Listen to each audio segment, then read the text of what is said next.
Özgüvən anadan gəlmə bir xüsusiyyət deyil. O da əzələ kimidir. Məşq etdikcə güclənir.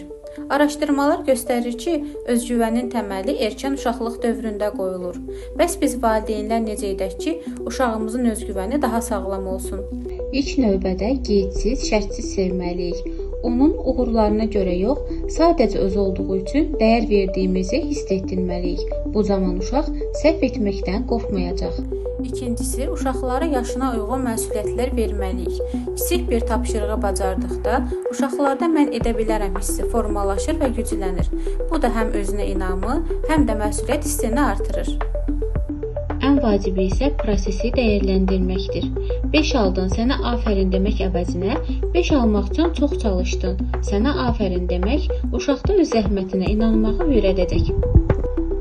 Sadəcə bu 3 sadə addım sevgi, məsuliyyət və prosesi qiymətləndirmək övladınızın sağlam özgüvən qazanmasına kömək edəcəkdir. Unutmayaq, güclü özgüvən güclü gələcək deməkdir.